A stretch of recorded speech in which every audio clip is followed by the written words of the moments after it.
हे महामाया, सुबह के पहले पल से आखिरी पल तक और शाम से सुबह तक मैं जो कुछ भी करता हूँ वो सब आपकी ही आराधना है।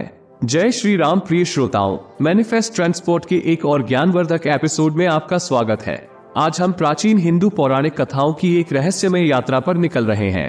इस एपिसोड में हम उन दिव्य प्राणियों की आकर्षक दुनिया का पता लगाएंगे जिन्होंने सदियों से लाखों लोगों की कल्पना को मोहित किया है। ये प्राणी, जिन्हें अक्सर सुंदरता, कला और ब्रह्मांडीय संतुलन के प्रतीक के रूप में देखा जाता है, हिंदू पौराणिक कथाओं के समृद्ध ताने बाने में महत्वपूर्ण भूमिका निभाते हैं। तो आराम से बैठो, आराम करो और चलो एक साथ इस आकर्षक दुनिया में चलते हैं। प्राचीन पांडुलिपियों के इतिहास में असाधारण प्राणियों की कहानियां छिपी हुई हैं। अप्सराएं, गंधर्व और किन्नर। ये प्राचीन ग्रंथ उनकी मनमोहक सुंदरता और रहस्यमय शक्तियों का वर्णन करते हैं, जो ये सुझाव देते हैं कि मनुष्य इन दिव्य प्राणियों के साथ मित्रता करके अपनी किसी भी इच्छाओं को पूरा करा सकते हैं, चाहे वो धन के लिए हो या कामुक सुख के लिए। इन शक्तियों को अक्सर दिव्य स्वर्गदूतों या दिव्य प्राणी के रूप में चित्रित किया जाता है। कुछ लोगों का मानना है कि वे अभी भी अदृश्य रूप में मौजूद हैं, जो विशिष्ट परिस्थितियों में ही मनुष्यों को दिखाई देते हैं। शुरू करने से पहले मैं अपना परिचय दे देता हूँ। मैंने बिहेवियर साइंस, साइकोलॉजी और डिमोनोलॉजी में अपनी शिक्षा पूरी की है और साथ ही पिछले 15 सालों से गुरु मार्गदर्शन में स्पिरिचुअलिटी सीख रहा हूँ।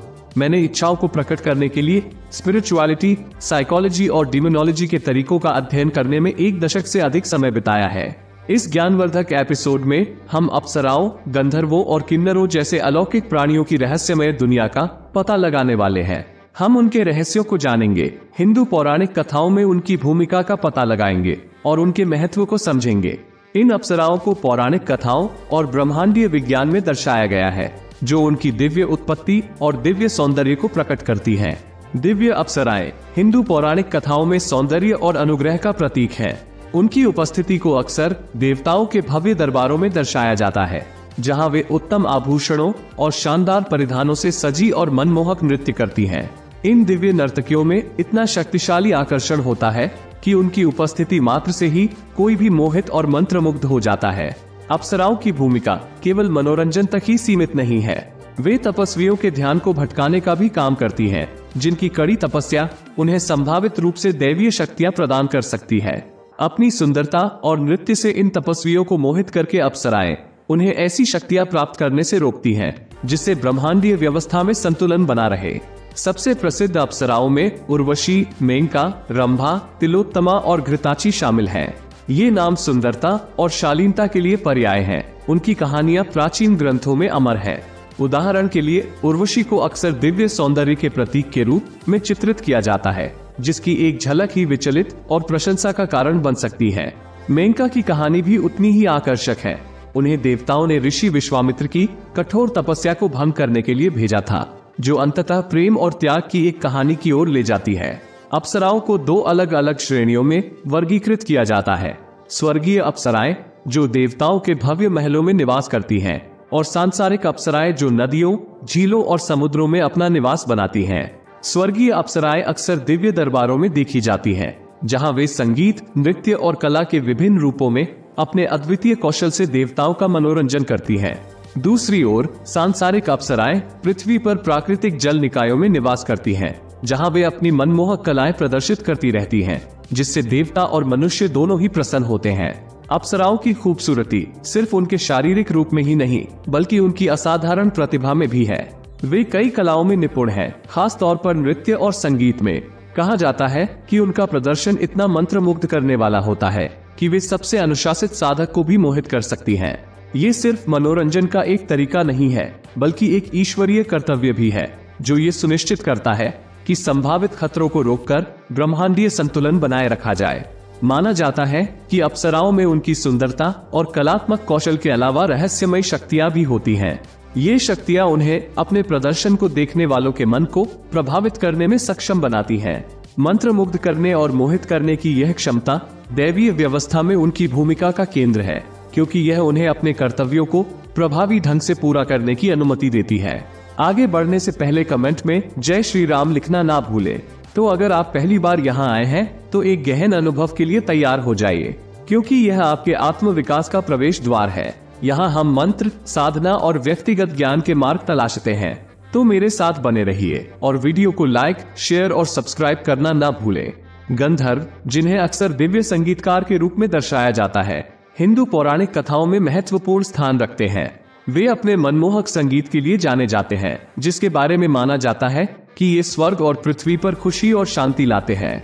इन दिव्य प्राणियों को आमतौर पर सुनहरे पंखों वाले सुंदर पुरुषों के रूप में चित्रित किया जाता है, जो उनके अलौकिक स्वभाव और सांसारिक सीमाओं को पार करने की उनकी क्षमता का प्रतीक है। गंधर्वों की मुख्य भूमिका देवताओं और मनुष्यों के बीच मध्यस्थ के रूप में काम करना है। उनका संगीत सिर्फ मनोरंजन का साधन नहीं है, बल्कि एक ऐसा माध्यम भी है जिसके जरिए दिव्य संदेश पहुंचाए जाते हैं। माना जाता है कि गंधर्वों द्वारा बजाई जाने वाली मधुर धुनें आत्मा को शांति देती हैं और उन्हें सुनने वालों को खुशी देती हैं। अपनी संगीत कला के अलावा कुछ गंधर्व अपनी उपचार क्षमताओं के लिए भी जाने जाते हैं। उनके पास दर्द को कम करने और स्वास्थ्य को बहाल करने का ज्ञान और कौशल है, जो उन्हें दैवीय व्यवस्था में अमूल्य बनाता है। कहा जाता है कि उनका उपचारात्मक स्पर्श न केवल शारीरिक राहत बल्कि आध्यात्मिक कायाकल्प भी लाता है। गंधर्व अपने आकार और आकृति को बदलने की अपनी क्षमता में अद्वितीय है। ये क्षमता उन्हें देवताओं और मनुष्यों दोनों के साथ बातचीत करने की अनुमति देती है, जो दोनों क्षेत्रों के बीच एक सेतु का काम करती है। उनका दोहरा स्वभाव मध्यस्थ के रूप में उनकी भूमिका का प्रतीक है, जो दिव्य और सांसारिक अस्तित्व दोनों की जटिलताओं को नेविगेट करने में सक्षम है। गंधर्वों की कलात्मक प्रतिभा संगीत से परे भी फैली हुई है। वे नृत्य और अन्य प्रदर्शन कलाओं के विभिन्न रूपों में भी कुशल हैं। उनके प्रदर्शनों को अक्सर अलौकिक के रूप में वर्णित किया जाता है, जो दर्शकों को आनंद की स्थिति में ले जाने में सक्षम है। ये कलात्मक उत्कृष्टता उनकी दिव्य उत्पत्ति और ब्रह्मांडीय पदानुक्रम में उनकी केंद्रीय भूमिका का प्रमाण है। गंधर्वों को अक्सर यक्षों से जोड़ा जाता है, जो दिव्य प्राणियों का एक और वर्ग है, जो प्रजनन, प्रेम और कामुकता से जुड़े होने के लिए जाना जाता है।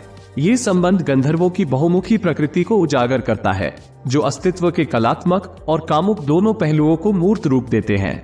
यक्षों के साथ उनका जुड़ाव ब्रह्मांड में विभिन्न शक्तियों के बीच संतुलन बनाए रखने में उनकी भूमिका पर और अधिक जोर देता है। किन्नर, तीसरे लिंग के प्राणी, हिंदू पौराणिक कथाओं में एक अद्वितीय स्थान रखते हैं। वे पुरुष और महिला दोनों विशेषताओं का मिश्रण है, जो एक विशिष्ट लिंग पहचान का प्रतिनिधित्व करते हैं, जो पारंपरिक वर्गीकरण से परे है। इस विशिष्टता का जश्न प्राचीन ग्रंथों में मनाया जाता है, जहां किन्नरों को अक्सर कुशल कलाकार और संगीतकार के रूप में दर्शाया जाता है। किन्नरों की प्राथमिक भूमिका कलाकार और संगीतकार के रूप में सेवा करना है, अपनी प्रतिभा का उपयोग करके दिव्य और सांसारिक क्षेत्रों में खुशी और आनंद लाना है। उनके प्रदर्शन अत्यधिक पूजनीय हैं और उन्हें अक्सर कठिनाई या खतरे के समय सांत्वना और सहायता प्रदान करने के लिए बुलाया जाता है। प्राचीन ग्रंथों से पता चलता है कि किन्नर हर महीने पुरुष और महिला के रूप में बदल सकते हैं। लिंग पहचान में ये परिवर्तनशीलता उनकी अनूठी प्रकृति और अस्तित्व के विभिन्न पहलुओं को समझने की उनकी क्षमता का प्रतीक है। ये प्राचीन हिंदू संस्कृति में विविध लिंग पहचानों की स्वीकृति और उत्सव को भी उजागर करता है। प्राचीन काल में फसलों की रक्षा के लिए खेतों के कोनों पर अक्सर किन्नरों की मूर्तियां रखी जाती थी। ये प्रथा रक्षक और संरक्षक के रूप में उनकी भूमिका को रेखांकित करती है, जो बुराई को दूर भगाने और समृद्धि सुनिश्चित करने में सक्षम है। किन्नरों की सुरक्षात्मक प्रकृति उनके अपने भागीदारों के साथ गहरे सार्थक संबंधों में भी परिलक्षित होती है, जहां वे देखभाल और सहायता प्रदान करते हैं। किन्नर अपनी रचनात्मक क्षमता के लिए जाने जाते हैं, खास तौर पर संगीत और नृत्य में। उनके प्रदर्शन को आकर्षक, दर्शकों को मोहित करने और आत्मा को आनंद देने में सक्षम बताया जाता है। ये कलात्मक उत्कृष्टता उनकी दिव्य प्रकृति और ब्रह्मांडीय व्यवस्था में उनकी केंद्रीय भूमिका का प्रमाण है। अपने शरारती स्वभाव के बावजूद किन्नर को अक्सर परोपकारी प्राणी के रूप में दर्शाया जाता है। वे अपनी प्रतिभा और क्षमताओं का उपयोग मुश्किल समय में मनुष्यों और अन्य प्राणियों की सहायता करने के लिए करते हैं। उनका शरारती स्वभाव उनके चरित्र में जटिलता की एक परत जोड़ता है, जिससे वे दिलचस्प और प्यारे दोनों बन जाते हैं। इन दिव्य प्राणियों की आपस में जुड़ी कहानियां मानव समझ से परे आनंद और अनुभव प्रदान करने में उनकी भूमिका को उजागर करती हैं। अपनी अलौकिक क्षमताओं के बावजूद उन्हें कला और कामुक सुखों के माध्यम से खुशी की तलाश करते हुए दिखाया गया है, बिल्कुल इंसानों की तरह। उच्च लोकों में उनका अस्तित्व, जो सांसारिक लोगों से अलग तत्वों से बना है, उनकी अलौकिक प्रकृति को दर्शाता है। अपनी अलौकिक क्षमताओं के बावजूद इन दिव्य प्राणियों को अक्सर कला और कामुक सुखों के माध्यम से खुशी की तलाश करते हुए दर्शाया जाता है। ये चित्रण खुशी की खोज की सार्वभौमिकता को उजागर करता है, जो दिव्य और सांसारिक दोनों क्षेत्रों से परे है। उनके अनुभव और इच्छाएं मनुष्यों की तरह ही हैं, जो अस्तित्व के विभिन्न रूपों के बीच समानताओं पर जोर देती हैं। इन दिव्य प्राणियों के बारे में लोगों की धारणा अलग अलग है। कुछ लोग मानते हैं कि वे मानवीय इच्छाओं को पूरा करने की क्षमता रखते हैं, जबकि अन्य उन्हें पौराणिक प्राणी मानते हैं। उनके अस्तित्व पर बहस जारी है। उनके साथ जुड़ने के लिए विभिन्न तरीकों का दावा किया जाता है। विश्वासियों के लिए ये दिव्य प्राणी ईश्वर से एक ठोस संबंध का प्रतिनिधित्व करते हैं। उन्हें मानवीय इच्छाओं को पूरा करने में सक्षम शक्ति के रूप में देखा जाता है, चाहे वो धन, प्रेम या आध्यात्मिक ज्ञान के लिए हो।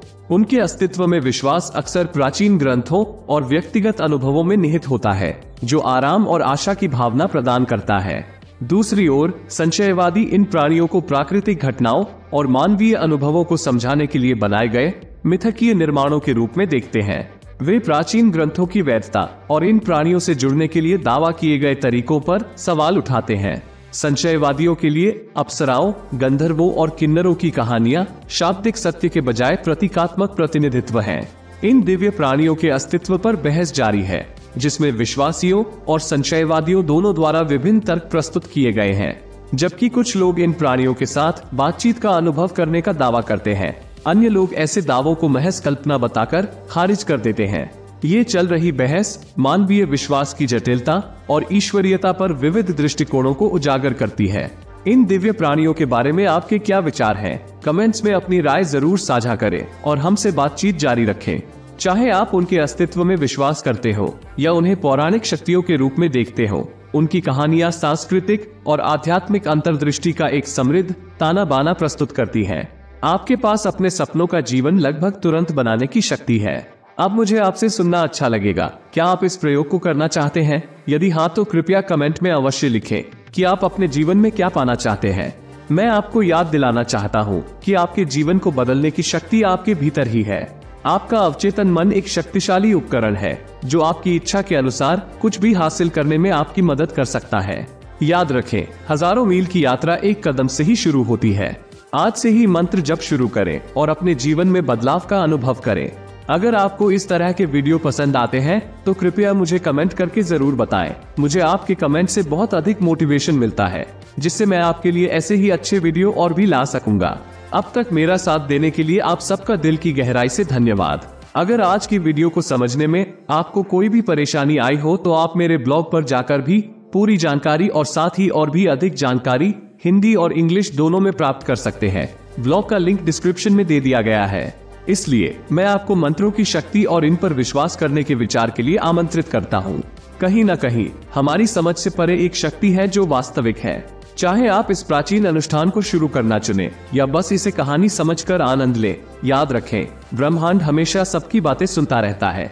वो हमेशा सच्चे दिल की पुकार का जवाब देने के लिए तैयार रहता है। इस मनमोहक यात्रा में मेरे साथ शामिल होने के लिए धन्यवाद। यदि आप भी मेरी तरह प्रकृति के रहस्यों को समझाना पसंद करते हैं तो मैनिफेस्ट ट्रांसपोर्ट को लाइक, शेयर और सब्सक्राइब करना न भूलें। अगली बार तक साधना करते रहें और याद रखें, जो लोग विश्वास करने का साहस करते हैं, ईश्वर हमेशा उनकी पहुंच में है। जय श्री राम।